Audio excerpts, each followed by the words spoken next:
Did the Astros just tell us Alex Bregman's not coming back without actually telling us? I'm going to ruin some popular Houston Texans fan fiction that we've been hearing the last couple of days. And on top of that, everything you need to know about Travis Kelce and Taylor Swift. Oh my God. I'm Paul Gallant, and this is the Gallant Says podcast.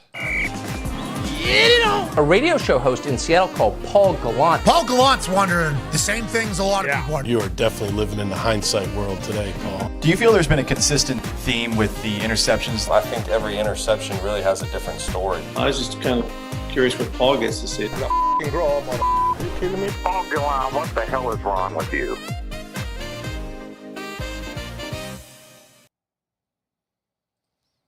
Hello and welcome aboard the Gallant Says podcast. It is late Tuesday, February 4th, live at YouTube, at Paul Gallant, on Twitch, at Gallant Says, on Twitter /X, at Gallant Says, Instagram at Sports Gallant, and on Facebook at Paul Gallant Sports. You can catch this thing normally Monday through Friday at 4 p.m. Central Time.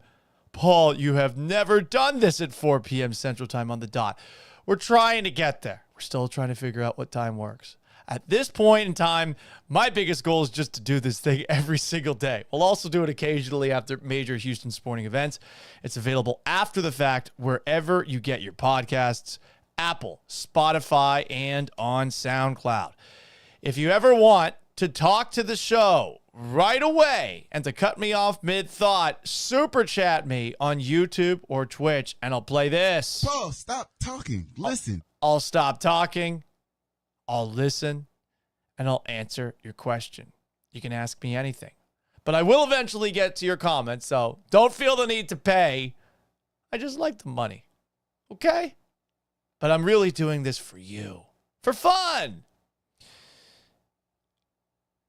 Whether intentionally or unintentionally, Astros general manager Dana Brown may have revealed Alex Bregman's future at today's Astros Media Luncheon. I don't think that Brown is the most gifted with words.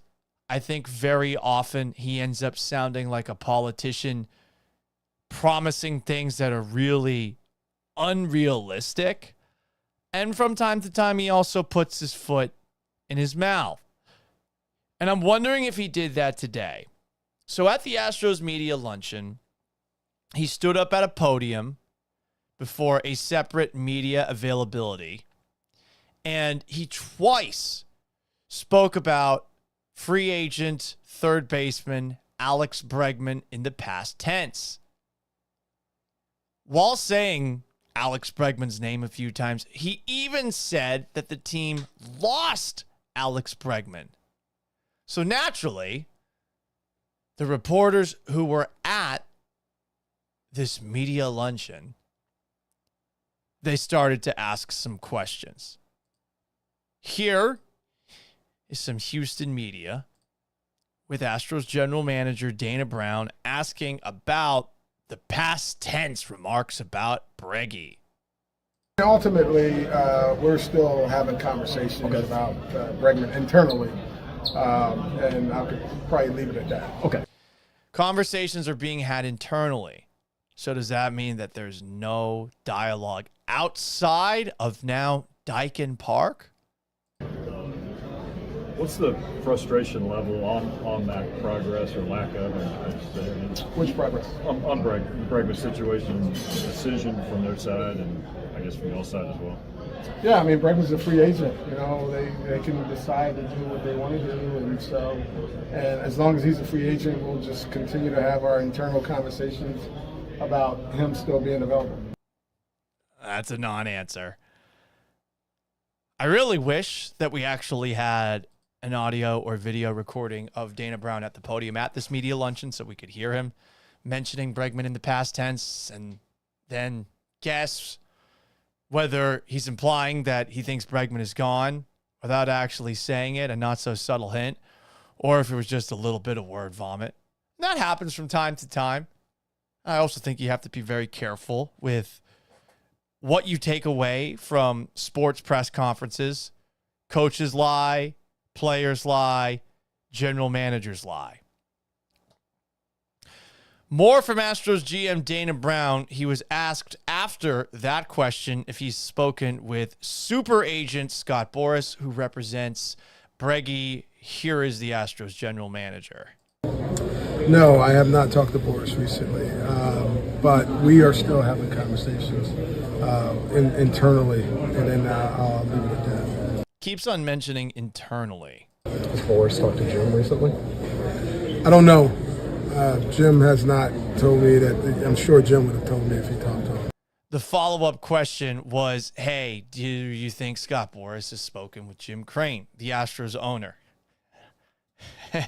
In the past, Boras might have done that when the Astros didn't have a GM because Jim Crane, perhaps with a little advice from a Jeff Bagwell or a Reggie Jackson or a Craig Biggio, as I call them, the Astros Letterman Jacket Skull and Bone Society, then maybe he would actually give Alex Bregman and Scott Boras what they're looking for. There's this part of that clip that I want to play again. Once again, Dana Brown talking about whether or not he has spoken with super agent Scott Boras. No, I have not talked to Boras recently, but we are still having conversations internally. He mentions the internal conversations, but before that, we have not spoken recently. I'm really curious to know who texted who last. Did Dana Brown send a last offer to Scott Boras and Boras left him on red? Or maybe said, hell no, a laughing while crying emoji, something like that? Or did Boras send the last message saying, hey, this is what we're looking for? Which maybe was met with Dana Brown leaving it on red, or perhaps even better, doing what you do if you want to be absolutely toxic to someone you're dating because it'll drive them crazy. Just responding with a K. I don't know. But a lot of people believe that Dana Brown tipped his hand at the Astros Media Luncheon today. There actually may be a new offer for a change, and it's not coming from the usual suspects. It's not coming from Scott Boras through John Heyman, or from Bob Nightingale or Buster Olney or Jeff Passan. This is coming from Jacob Zanola, who is a writer for @RealCubsInsider. Not a whole lot of following. Also in his profile, it says this: In-N-Out clears Whataburger, so take what he says with a grain of salt. But he tweeted, sources have confirmed that the Cubs have offered Alex Bregman a 4-year contract with opt-outs worth north of $100 million. Someone by the name of M.A. Trueblood, who is the writer and managing editor of Twins Daily and Northside Base B, were first with the report. So maybe you take it with a grain of salt. And this isn't a very competitive offer, is it? 4-year contract with opt-outs north of $100 million. I'm trying to do my math here. 4 years, $100 million. That's 25 a year or so.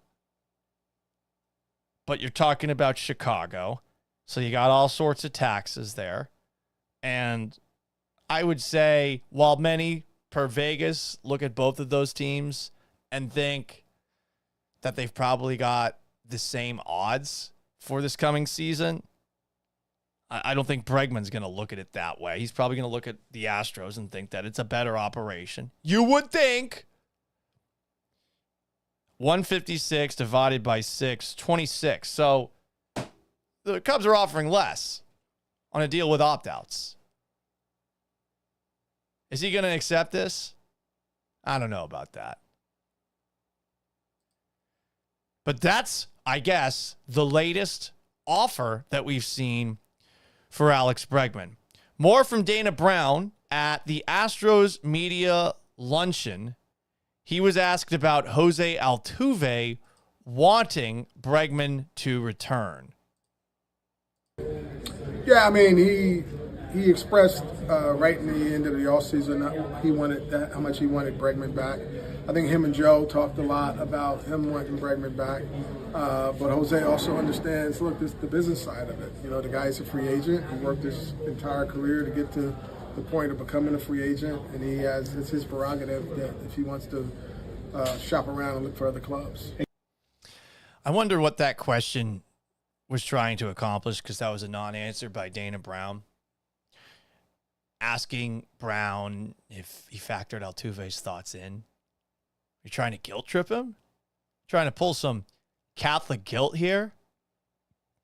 Hey, Altuve wants Bregman back. Do you hate Jose Altuve? Do you think he's a cheater? You son of a bitch. Like, I don't know if that's perhaps what that person was thinking, but Dana did give a non-answer there, which is disappointing because the man often gives bombastic answers that are fun to react to, even if they don't actually lead to anything of note or of substance. Here's some more questions. This is a question asked by, I believe, Will Kunkel, Fox 26, about Altuve, his thoughts on Bregman, and the possibility of playing in left field. Astros Media Luncheon earlier today.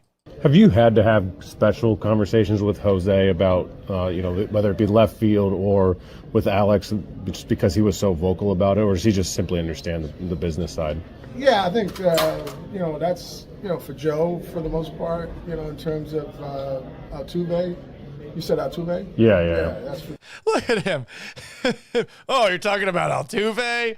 Was he going to try to dodge questions about Altuve moving to left field too? It was interesting watching the majority of the press conference that was at least posted online. There were a lot of guys who I think were trying to get answers out of Dana Brown, and Dana was like, oh, you're talking about Bregman? Yeah, fucking course we're talking about Bregman. More Dana Brown. Joe probably to talk about, but look, we're just we're not committing to anything in terms of him playing left field, but if we can create some versatility, I think it's a good thing for the club, and the fact that he's willing to go out there and he's having fun with it is exciting. Well, no shit, it's a good thing for the club because the Astros outfield's fucking terrible. So you need to have somebody out there. No offense to the Astros players who are in that outfield, but take a look at all of their numbers. Do you feel good about what that outfield is in a post-Kyle Tucker world? You shouldn't. I mean, basically you're hoping for some sort of miracle to take place in spring training where one of these young guys has an incredible spring and they feel confident enough to actually give him some at-bats at the major league level early on. And I don't even know if that would necessarily happen because this team does seem to love Jake Myers and give him chance after chance after chance. Did they move Chaz to the side? I don't know. More from Dana Brown and also Joe Espada. They weighed in on Altuve trying out left field on for size at a couple of, practice sessions. Here's the GM first of the Astros, then you'll hear from Joe Espada. So I walked out one day, I saw him taking some fly balls, and me being a scout from coming out of a scouting background, I was like, look, this guy looks pretty good out there. And we all know he could run. And just flexed about being a scout. Yeah, he looks pretty good out there. Okay, well, how difficult are these fly balls to corral? I just saw the fun and joy on his face like a little kid. He was out there having some fun, so that's always a good thing. I'm more excited about the feedback than what it actually looks like, which actually looks really good. But Wait a second. Joe Espada starts off talking about Altuve saying, I'm way more excited about what? Hang on, we got to hear that one more time. I'm more excited about the feedback than what it actually looks like, which I'm more excited about the feedback than what it actually looks like. That sounds like it doesn't look great. It actually looks really good, but the feedback from Jose is He says it looks really good. I don't know, the way you started that, I'm a little skeptical. Again, I don't think Altuve is that good of a fielder anymore. Is he going to be better in left field? I suppose he can't be worse at second base. important. We owe this to Jose, how, he's a Hall of Fame second baseman. He's a Hall of Fame player, but he wants to open the doors for us to how can we improve our team, and he's willing to go to left field for us to open the doors to ways for us to be creative and help us win. He's opening the doors for ways for us to be creative. It's a shame that you have to get creative because of the contracts that you gave to Jose Abreu and Rafael Montero, to a degree Ryan Presley, to Lance McCullers. Like, that's what has you in this spot right now. And now you have to get creative. You couldn't even go after an outfielder and didn't even attempt to go after an outfielder. I mean, really, the only name that the Astros were tied to in free agency was Jorge Polanco, who's not even good, unless you want to blame Seattle for his struggles. More from Astros manager Joe Espada. So I don't want to commit to number of games Jose in left. I don't want to commit to Jose, more than that he is being willing to do whatever it takes for us to win. I like how he wrapped it up. He's like, he's willing to do whatever it takes for us to win.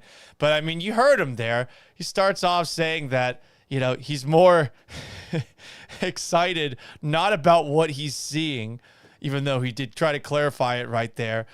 He doesn't seem thrilled with this possibility, which I'm sure is being put on him by Dana Brown, and also is something he has to pay attention to because he's probably very aware of the fact that there's a lot of things that need work on this Astros team. So that's everything that we heard from Dana Brown, general manager of the Astros, and Joe Espada, manager of the Astros, about specifically Alex Bregman and the possibility of moving Jose Altuve into left field. Let's read some comments here. Throwman on YouTube says, "You're my favorite Gallant." Well, not a very high bar to clear. The lowest of bars to clear.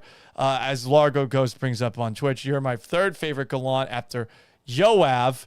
Yeah, Yoav Gallant's, he's a bit of a war pig, to put it politely. Gallant Nights also. Yeah, that used to be a bar in Houston back in the day. I think I was driving on the highway on 288 and I saw where the new one is. Zach says, "Oh shit, we got Gallant at Night going again." You're goddamn right. On Facebook at Paul Gallant Sports, Daniel Oliveira says, "Maybe Dana had a solid offer and Boris is just tired of playing him, so he just had enough." It could be that. I know it could be that.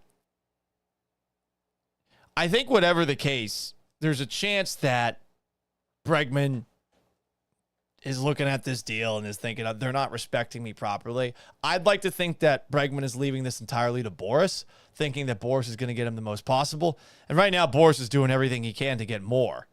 But from the sound of things, if Brown and Boris haven't really talked a lot recently, then doesn't feel like that side of the aisle is looking for a compromise. And if they're not looking for a compromise, it does stand to reason that maybe Bregman knows it's over, because he won't play for 6 years and $156 million. Pedin Del Gadillo says, "Fuck Dana Brown. That dude has zero plan to improve this team. Terrible outfield. You can't have Dubon as a main starter in the outfield." Well, he might be playing a lot of infield to step in when Jose Altuve plays in the outfield. He says, "Fire Dana, bring back James Click." That's not going to happen. I don't think that Jim Crane's going to go back to James Click. I don't think James Click would want to come back here either. Now he's working with Toronto. I suppose you'd have a better chance to win here than Toronto. More from the Astros Media Luncheon. Dana Brown had this to say about Kyle Tucker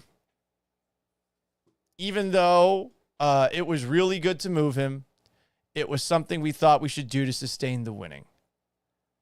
That was a quote that was transcribed by one of the Houston media reporters out there. I don't really understand what that said. Perhaps the transcription's not great.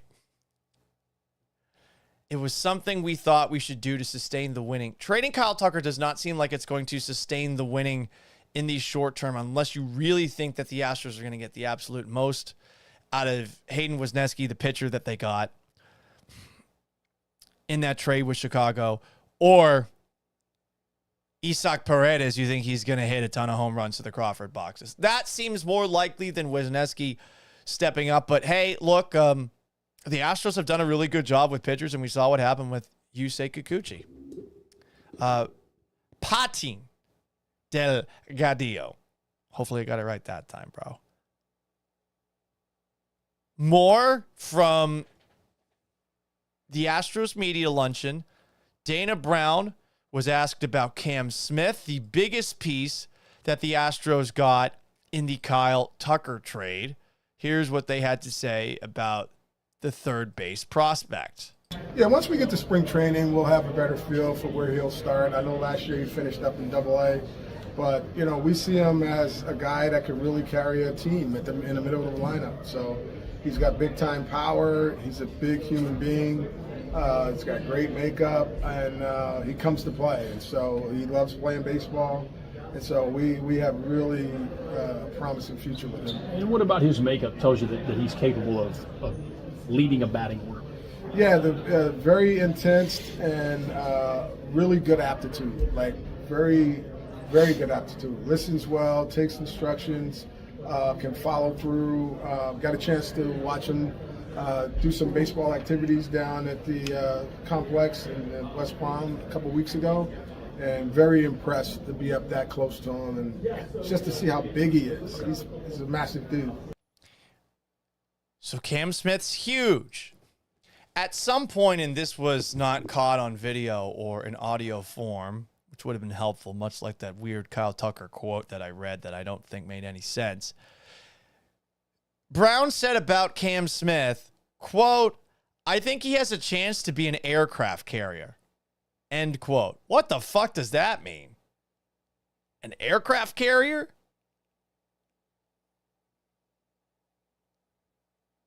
I'm really puzzled by that one.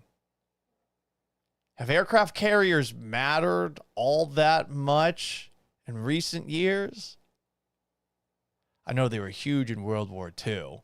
The Japanese really blew everyone's minds with their use of aircraft carriers, so everyone else, specifically the United States, started using them back. That's what the whole Pacific Theater War was about. Aircraft carrier battles. Looking for aircraft carriers. And I'm sure it's a huge deal these days. But he could be an aircraft carrier. I don't know what that means. It sounds cool, but what does that mean? More from the Astros Media Luncheon. We also heard from Astros manager Joe Espada. Joe Espada said a quote that reminded me of one of my favorite movies. How many people have seen the movie I want you Angels in the Outfield? Have you ever seen that one? It's a good movie. Danny Glover's in it. Joseph Gordon-Levitt's in it. He's a kid. Matthew McConaughey's randomly in it. Adrian Brody's randomly in it. Tony Danza's randomly in it. I mean, this has got a star-studded cast. But there's a quote that Danny Glover, playing George Knox, has that says in this movie that has resonated with me for such a long time because of the alarming amount of times I watched this movie as a kid. I want you here in uniform at 9 tomorrow. We're going back to work on fundamentals. Fundamentals in the middle of the season. In the middle of the season? That guy who steps in and says this one more time in case you missed it. Because, yeah, I kind of get why he's frustrated. In the middle of the season? Yeah, fundamentals in the middle of the season? In the middle of the season? Come on. What are we doing here? On the middle. In the middle of the season? There we go. We actually played the first part of it. I don't know why that quote has stuck with me for all of this time, but it has. And when I read one of the things that Dana Brown and Joe Espada had to say about the approach for the Astros going into this year, it was this. Here's what Joe Espada had to say. It's been a different offseason for me. We are ready to continue this winning tradition. We're a good team when we play good, clean baseball. Did they play good, clean baseball last year? Approach at the plate was rather impatient. Defense definitely took a step back. Is this going to be a more hardcore spring training for the Astros? I wonder about that. I guess we'll see.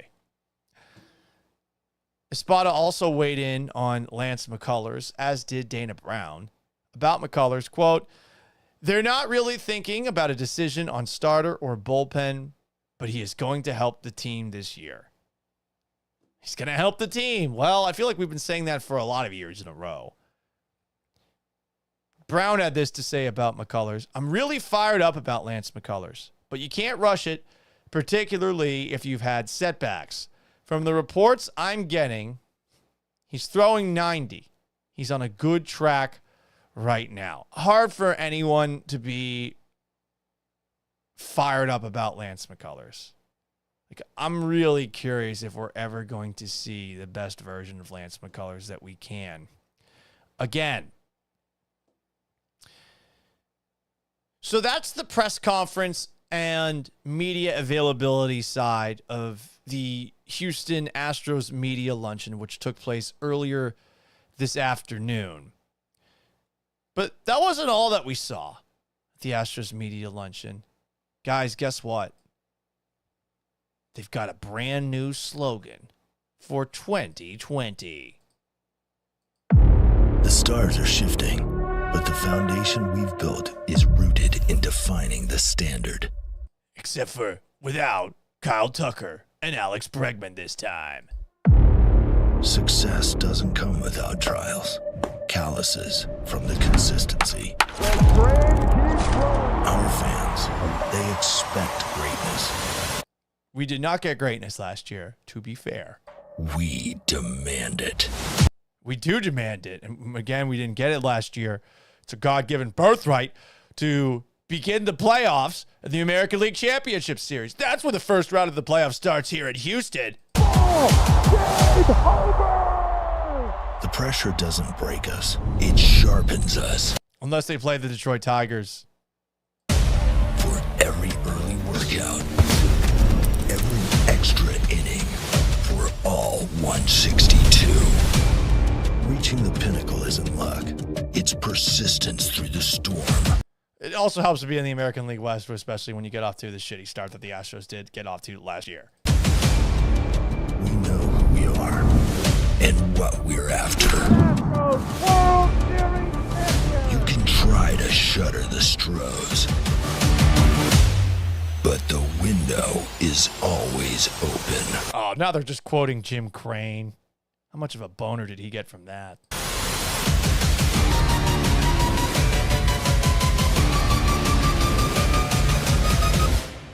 We are built for this. All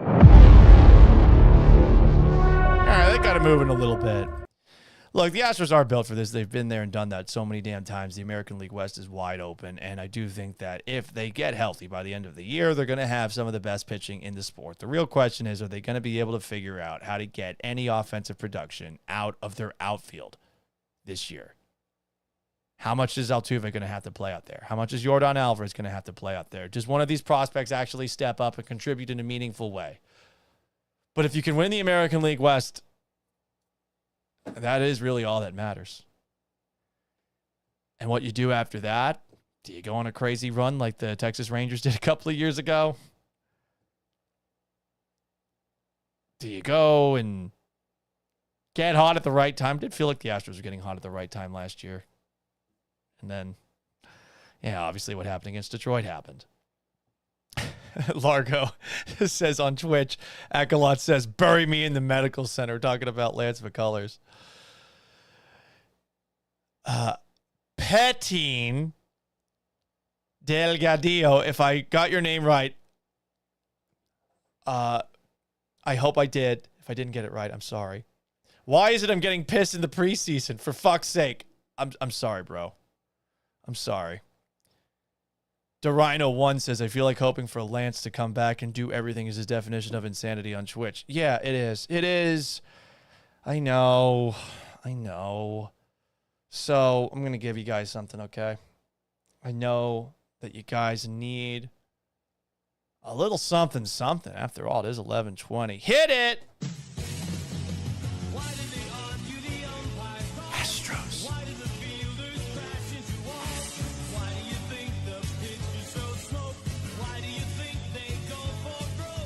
Who says it's only a game?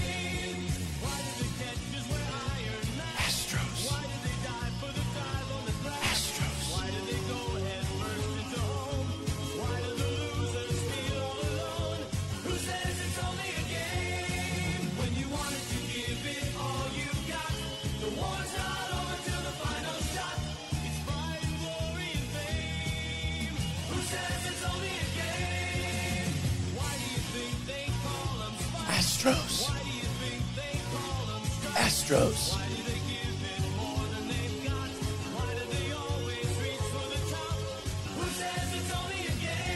With me now, Astros baseball. Who says it's only a game? Not as full-throated singing along that final chorus because I do have neighbors downstairs and I do not want to wake them up. Sorry, guys. Typically, we try to get this thing started at 4 p.m. Central Time. We did not do that today. I hope that song made you feel a little bit better, Patine. I really do. If it didn't, I don't know what to tell you. But Built for This is their slogan for 2025. Does this get you excited? Anyone see this vanity plate that was found on an actual car today? Anyone see this? I mean, he could maybe play left field. It's a Texas Maldi vanity plate. You know? He's a defensive mastermind. Space City Sports had the caption of, oh, for God's sakes there. I don't know, man. Big Balls Squad 2021 on YouTube says they should use that song as stadium hype music. I agree. We play that on the radio show all the time. That's the song that you need. It's audio cocaine. Not that I would know what that's like. Other news from today at the Astros Media Luncheon. They're going to retire number 13, Christian Walker, who signed with the Astros in December, wearing a number 13 jersey. He's going to wear number 8 instead this year. They're going to have new City Connect uniforms. They will be the first released among all baseball teams. They'll be introduced prior to the season and be worn on the opening Monday game of the season against the Giants during the season opening homestand. I am guessing that they are bringing back brick red. It could be something else. I do think that these City Connect jerseys generally suck. I didn't like the Space City ones. I know some people did. I would like them just to bring back some classics. How about the actual Tequila Sunrise jerseys that you haven't worn in a while? Brick red would be cool. I was always a fan of the blue and gold uniforms of the mid-90s.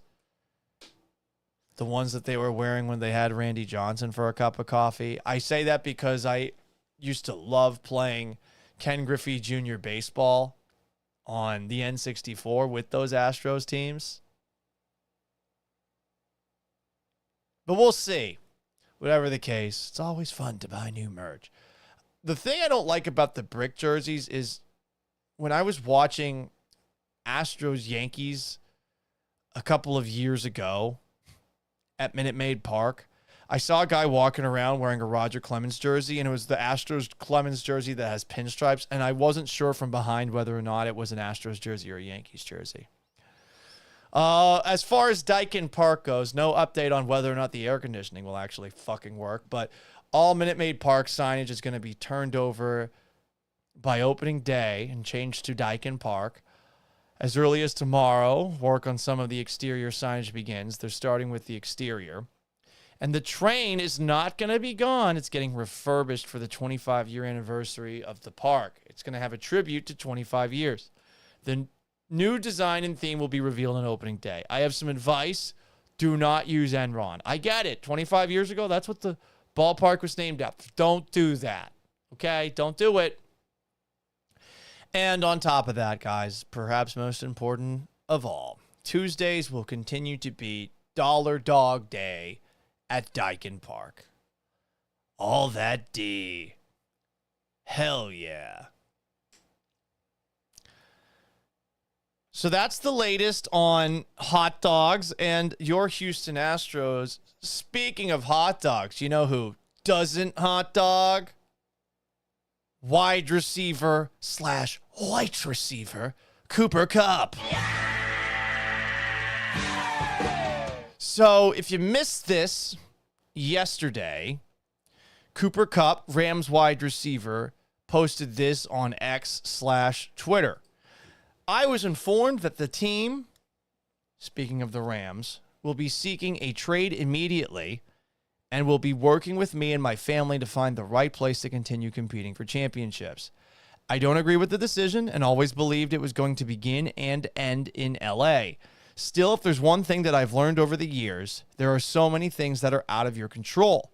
It's how you respond to these things that you will look back on and remember. I have taken so much pride in playing alongside my teammates for the LA community, so thank you for embracing my family and making this such a special place for us. 2024 began with one of the best training camps of my career. Preparations start now for 2025. Highly motivated, as healthy as ever, and looking forward to playing elite football for years to come. Love you guys, but coming for it all. He also posted this video of him and I believe his wife. She is hugging him on the field after the Rams, I think, won the Super Bowl over the Cincinnati Bengals. And then he also has a clip of the announcement of his draft pick. With the 69th pick of the 2017 NFL Draft, the Los Angeles Rams select Cooper Kupp, receiver, Eastern Washington. I did not know that he was pick 69. That's fun. Anyway, I know a lot of Texans fans are looking at the possibility of Cooper Kupp, and it's a deep steel blue pill that's going right to the main vein. You got a pants tent right now thinking about the possibility of Cooper Kupp as a Houston Texans wide receiver. That could be fantasy football culture brain rotting you. But hey, it could work. Maybe the Texans do need to trade a draft pick for another veteran wide receiver on the other side of 30. Maybe that's what they need. They did do it last year with Stephon Diggs. And to be fair to Stephon Diggs, in the 8 games Diggs played, he had 47 catches for 496 yards, 3 touchdowns. He was averaging 10.6 yards per reception. Not the best. It's the second lowest number of his career. Is that the Texans' offensive line fault? Is that Bobby Slowick's fault? Is that C.J. Stroud's fault? Or is it on Stephon Diggs, who is now 31, tore his ACL, and is going to have to try to come back from that as a free agent? Perhaps the Texans are still interested in him. But if you've listened to me talk about the Stephon Diggs trade, you got to admit it. The trade was a failure because he did not stay with you for the entirety of the year. Yep, freak accident happened, and you gave up a second-round pick for him. I'm not the biggest believer in the value of draft picks.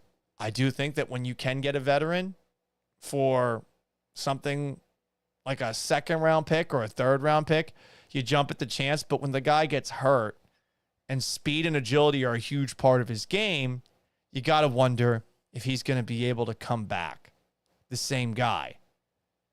But at the very least, this perhaps gives the Texans a little bit of bargaining power. Maybe they look at Diggs this offseason. They see where he's at in his recovery, and they say, you know what? He's actually making progress. But going into this year, Diggs is a free agent, and Tank Dell is recovering from a catastrophic knee injury. Who knows if he'll ever be the same player again? I'm pretty skeptical that he will be, and I feel for him. It just absolutely sucked. Jared Wayne, really, every moment that he had with the Houston Texans, it was against the Chiefs in a big spot, and he failed. The playoff game might have actually been worse than the game against the Chiefs in the regular season, where he ends up accidentally hitting Dell. He was put in a no-win situation because of the injuries the Texans receiving core had. I get all of that. I don't want to kick the guy while he's down. But you do need a receiver this offseason. Do you really want to trade for Cooper Kupp? And yeah, I know Cooper Kupp's Cooper Kupp, right? But over the last 3 seasons, after his 2021 year where he had nearly 2,000 yards receiving, 16 touchdowns, and 145 catches. Isn't that fucking insane? It's one of the greatest years a receiver will ever have. 145 catches for nearly 2,000 yards, 1,947 and 16 touchdowns. The 3 years since 2022, he played 9 games. 2023, 12 games.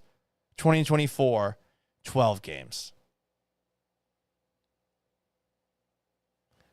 He's missed 18 games the last 3 years. Do you want to trade for that guy? Especially considering he's going to make $20 million this coming season. The Rams are going to have to absorb a lot of his money to make any trade happen anywhere, because most teams are going to look at how little Kupp has played over the last 3 seasons, no matter how good he's been. Like Stephon Diggs, who was a 5th-round pick in the 2015 NFL draft, Kupp is a mid-round draft pick, 2017, a 3rd-round pick. But he's also 31. Diggs is a November birthday in 1993. Diggs is a June birthday in 1993. He's older. I suppose less mileage. But do you want to trade for a guy who's going to be expensive? I don't think you should trade for him. I think you got to wait this one out. You're going to be monitoring Stephon Diggs all offseason. And you should be monitoring this situation, because I'm really having a hard time seeing how the Rams pull off a trade. They told Cooper they're going to try and trade him. Honestly, it might have been better for the Rams to keep that close to the vest. I suppose they wanted to be respectful of him. It does seem like it's rather dubious that Matt Stafford's going to be back there next year. They might be doing a full reset, which is a shame, because they did come very close to beating the now NFC champions. Sean McVay did a hell of a job with that team, considering the way that this past season started. But I don't think that if you're the Houston Texans and your cap situation right now is 101,553 under the cap, like, that's as close to being over the cap as possible. And obviously there's going to be some tinkering between now and March and the draft. But you should not be trading for Cooper Kupp. You shouldn't be giving up draft capital for him. You need offensive line help. You're going to probably need to go get some receivers too in the draft. And yeah, they might not have the same impact that Cooper Kupp theoretically could have this coming season. But do you want to trade for Kupp? Are you so nervous that if you don't trade for Kupp, some other team's going to get him and get better, that you pull the trigger on a deal and be as aggressive as you were this past offseason? I don't think you can afford to do it back-to-back years. I just don't. So I think you wait and you hope that he gets cut. And I think there's a chance Kupp might get cut.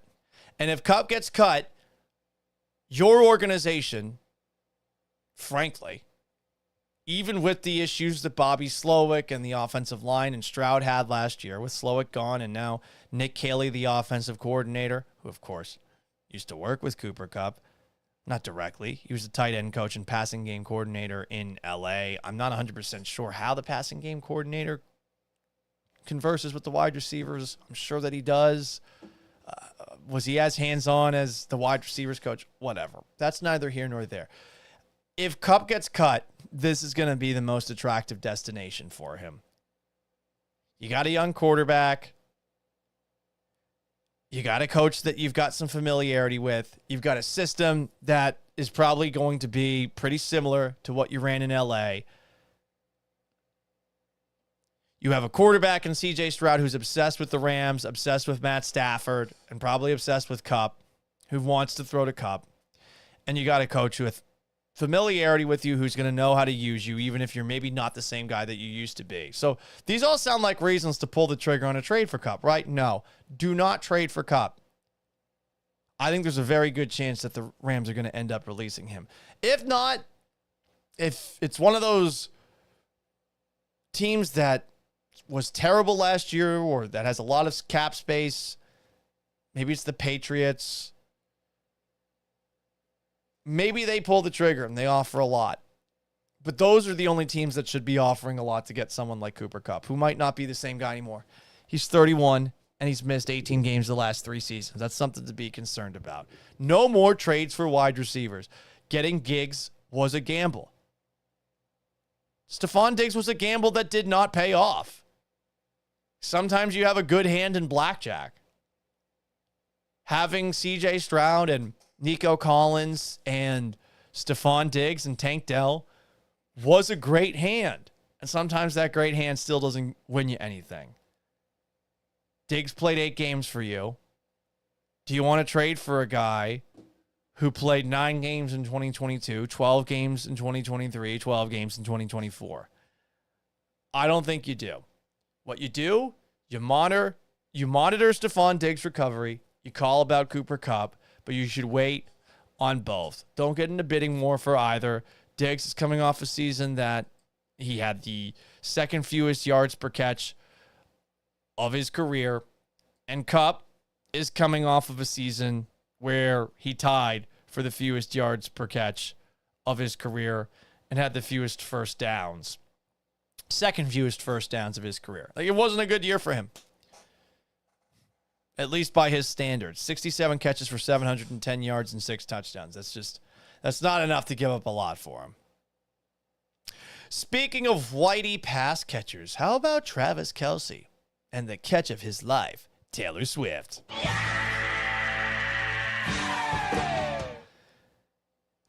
We had NFL opening night the other day. And Travis Kelce got lots of questions about his girlfriend, icon, Taylor Swift. You might be wondering, Paul, why are you talking about this? About Travis Kelce and Taylor Swift? Because somehow, some way, I have stumbled into the Swifties who like me. Why do the Swifties like me? They like me because one time I shit on Travis Kelce's ex, Kayla Nicole, who never shuts the fuck up about him. By the way, the thing that bothers me most about Kayla Nicole isn't even that she has built an entire brand on finding ways to continue to talk about her ex-boyfriend from 2 years ago on every single app that she can. Every single interview, reality TV show. She keeps getting invites, too. She's not that interesting. This is all she's got. What, you want her to cry in front of a camera talking about a relationship? But that's not what bothers me most. What bothers me is this woman says that she's a sports journalist. I watched her reel, honey, covering the Ween Awards, which is a real thing. And it has nothing to do with OnlyFans or porn. The Ween Awards, that ain't journalism. Being a Lakers reporter, wearing a Lakers jersey at the Staples Center, that's not being a sports journalist. You're a pretty person. Shout out to you. But that's it. Didn't work with Travis Kelce. You should move on, right? So because I've had some takes on her including one clip on TikTok that just blew up. It's the biggest post I've ever done on social media. Fuck me, right? I mean, I put all this effort into talking about the Texans and the Astros and the Rockets. And the one that blows up is me talking about Travis Kelce and Taylor Swift. But you know what, Swifties? I appreciate you, and I will continue to pander to you. First off, because, hey, you're giving me some clicks. But also because I'm a little scared of you. I mean, I've jokingly said this before. We obviously saw what happened on January 6th. What if a group with the passion and rage when provoked of the Swifties stormed the Capitol? I mean, I don't know. I think DC might have fallen. Just me. Just a thought. But Travis Kelce, an NFL opening night, he met with the entire world. And he was asked a variety of different questions about Taylor Swift. If you believe in love, you need to keep listening. Here is Travis answering some question to open up his availability session that involves manifesting after the Eras Tour went to NOLA late in October. I think we're both, we love to manifest things for sure, and you can't say it's not real because we're here, right? So whatever she was doing, I'm sure it helped, and it definitely, for me not being able to be here supporting her during those weeks, it made me feel like I was there. So the question was really confusing. I don't know what the word manifest means. I know a lot of people believe in the idea that you manifest something into happen. What does that mean? Like you're just so annoyingly optimistic about it that it actually ends up happening? Maybe I'm too cynical and skeptical to make that happen. But Travis Kelce, he has to sit up at that chair for, I think, 20 to 30 minutes and field all sorts of questions from everyone. And my God, this is the worst day of the year for him. And credit to him, he does a podcast now. He's very trained in giving non-answers, giving the occasional funny answer. But trust me when I say this man is a prisoner for 30 minutes taking all these questions. It is fucking brutal to have to sit up there while you are surrounded by a ton of people, partly because of the fact that you're one of the best players ever and you're playing in the Super Bowl, but mostly because you're dating the most famous woman in the world. It's mostly that. And you're fielding questions that, like, how would you know the answer to this? Here he is being asked if Taylor Swift and her family, which are from Pennsylvania, I guess, which means that, and Swifties, don't get mad at me, if you're from Philadelphia or the greater Pennsylvania area, you're supposed to be birds till you die. You're supposed to be an Eagles fan for life. I know things can change when you actually know people that play for specific teams or when you're dating someone that plays for a specific team. Here is Travis Kelce being asked if Taylor is going to be rooting for the Philadelphia Eagles. Taylor obviously grew up in the Philadelphia area. Did she kind of... Taylor obviously grew up in the Philadelphia area. Did she kind of put aside her Philadelphia Eagles fandom when she met you? Don't you notice how this guy who's asking the question, he's probably from Philadelphia, and he says, does she have a hard time putting Philadelphia aside? Bro, you're dating somebody for multiple years. Even if you are secretly pulling for your hometown team, you ain't going to say it. Did she kind of put aside her Philadelphia Eagles fandom when she met you? I don't know her to have the fandom. I know her father has a Philadelphia fandom as an Eagles fan, and yeah, she'll be all for the Chiefs this time around for sure. It's so annoying that he has to answer that question, and this guy asks a follow up because this is the kind of journalism we need. You know what? I'll have to ask Scott himself. We haven't had that combo yet, but I think he'll be wearing red. I think he'll be wearing red. I don't know, dude. I don't know. It's tricky when it's the Eagles. That's all I'll say.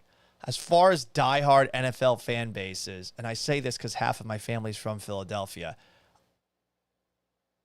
I don't root for the Eagles. but I know how passionate my stepdad, my godfather, my mom's brothers are about the Eagles, my mom's cousins. It's insane. They're nutso. That Silver Linings Playbook movie is pretty accurate. The Always Sunny in Philadelphia gang, their obsession with the Eagles, it's pretty accurate. Like, I bet there's a, if I could bet at this at mybookie.ag, promo code bet975, I think there's a chance that Travis Kelce's dad wears a neutral color. Abby Lieberman says, I don't think the greatest baseball mind in Houston should be spending any time on Kelce or Swift. I vote for more Gallant time in the Astros' awful farm system. Listen, they have Cam Smith. That's all I know. And apparently he's an aircraft carrier. That's what Dana Brown told us today. I have no clue what that means. Let's bring it back to Travis Kelce at NFL opening night, answering all the hot button questions that people need the answers to. Like, hey, what's Taylor Swift's secret skill? Ooh, she is quite the cook. I would say, oh, man, I'm a breakfast guy, man. Her Pop-Tarts are unbelievable, man. Homemade Pop-Tarts, they're unbelievable. Homemade Pop-Tarts does actually sound pretty good. I've never had homemade Pop-Tarts. I'm assuming you pastry with jelly, and then you put the frosting on it. I've always wondered, though, if you get Pop-Tarts from the Pop-Tart brand, Kellogg's owned, I think. Have you ever wondered how it all gets the way that it gets with the very, very hard pastry, the icing, which is also very hard, and the jelly on the inside? Do you ever wonder? I am curious. This is actually something I might try sometime. So thank you, Taylor Swift, for inspiring me to make Pop-Tarts, homemade Pop-Tarts. It actually would be fun. I do like baking. Paul, stick to sports. I am sticking to sports.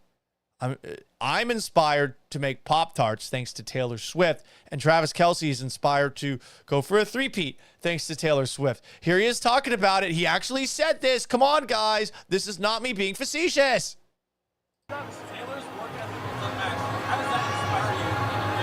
Yeah, I better hold up my end of the bargain, right? I mean, if she's out here being the superstar she is and never taking no for an answer and always working her tail off, you know, I better match that energy for sure. That is true. I got to say, I'm not the most diehard Taylor Swift fan, but I do enjoy her music. I've seen videos of her on a treadmill walking on incline while singing. And I know those concerts are 3 hours and she's changing outfits the whole time. I'd be gassed. I'm just struggling to do this live stream for the 7th weekday in a row, and I haven't even been able to figure out how to do it at the right time yet. More from Travis Kelce on the love of his life, Taylor Swift. An asshole from the liberal media asked him this question. Travis, what do you love more, Taylor Swift or phantom 15-yard roughing the passer penalties in the playoffs? That's a good question. Anybody else? That's a very political answer by Travis Kelce. You know, what's interesting is Travis was asked about that on the New Heights podcast with Jason Kelce about some of the calls that were made in favor of the Chiefs in the Texans-Chiefs game. And he actually didn't answer it. He said, I plead the fifth. So maybe he knows, not that the NFL's rigged. I don't believe that for a second. But maybe he knows some of those calls were a little sus, as the kids say. Avi Lieberman Comedy says, my question is, hey, Travis, how many referees do you need to take a dinner in the offseason to achieve the lowest penalty ratio in the history of football? Someone put the math out there, and the math actually doesn't add up to the Chiefs getting that many calls, and then people will always say, well, it's about the timing of the calls. I don't know. I don't think the NFL is rigged. The Texans got sacked 8 times and had the worst special teams day ever on the road against the 2-time defending Super Bowl champions. And I know a lot of people are like, oh, the Bills got the bad ball spots, Paul. But no, they forgot to give the ball to James Cook for the biggest moments of the game. And he was averaging, I want to say, like 8 yards a touch. They put the ball on the ground 5 times. They recovered all 5 of them. They had no business recovering all 5 of them. The football gods, I think, said, no, the Bills aren't going to win. And I know there's that reel of all the short yardage spots. I really don't think that sneak for Josh Allen, I don't think he got there necessarily. I think everyone definitively saying he got that first down. I think they're talking out of their ass. It stands to reason there's a very good chance he got there, but the camera angles were difficult to see. And the referee who had the ball spot, not the guy at the top of the screen, if you go back and watch it, who did not have a vantage point on where that ball was and where the player was, because Chris Jones was standing in the way. On the other side, the guy who came in from the short side of the field when you're watching the game on TV, he had the better view. The problem is Allen's back was to him. So there was no way either of the refs could see. There was no way the cameras could definitively see. And I don't know that he got past that line. It would be nice if there was some way that the league could create cameras that can have a laser-like focus on the line of scrimmage from a raised viewpoint every single play, but I don't think that's scientifically possible. So I think you're just going to have to suck it up. And if you want the Chiefs three-peat to get stopped, then you're going to have to root for those birds and Nick Sirianni. One last question for Travis Kelce, and this might be the most important one. He was asked about, you know what? Love is in the air at NFL opening night in New Orleans. Are the rumors true? Are you proposing to Taylor at halftime? Listen, I really hope they don't propose at the end of the game. I feel like Taylor deserves better than that. It would really make it all about Travis in that moment. No. I know some people have done the proposals after games, and this would be, perfect material for another album, right? Like, oh my God, I'm dating the best football player in the world, and he just won 3 Super Bowl in a row. Oh my God. I'm going to write so much music about it. But he's not going to do it at halftime. That's for fucking sure. Do it right after the game. I don't know. I think if you're going to do a proposal, you got to do it right. You got to have family right around. You got to have friends right around. And you want to do it where, I don't know, Taylor wants it. In the Superdome, the stadium that the last time it hosted a Super Bowl, the electricity stopped working. You want to do it there? What if the lighting's fucked? What if the lighting doesn't get the perfect angle? Although there will be a million cameras on her. I'm just asking questions, people. That's why they pay me the big bucks. Abby Lieberman has one last comment on Instagram at Sports Gallant. I think CJ should start dating Rihanna next year so the Texans have a chance. I don't know. It might need to be someone that's bigger than Rihanna. I don't know that Rihanna's still a big deal anymore. But I don't know shit about shit when it comes to music. And on that note, thank you so much for tuning into tonight's later than normal edition of the Gallant Says podcast. We do this weekdays, generally around 4 p.m. Central Time, on YouTube at Paul Gallant, on Twitch at Gallant Says, on X and Twitter at Gallant Says, and on Instagram at Sports Gallant, and on Facebook at Paul Gallant Sports. Sometimes you see it after major Houston sporting events. It's available after the fact wherever you get your podcasts, Apple and Spotify. If you haven't already, like this video on YouTube and subscribe, or subscribe on Twitch if that's more your thing. If you haven't given me a follow on Twitter already, it is again at Gallant Says, on Instagram at Sports Gallant, and on Facebook if you're one of those people. And we were very busy on Facebook today at Paul Gallant Sports. Until tomorrow at 4 p.m. And also make sure that you're leaving a 5-star review on the podcast, Apple Podcasts, Spotify, and a review as well. I am merely Paul Gallant. So long, farewell. Have yourselves a wonderful last 6 minutes of your Tuesday.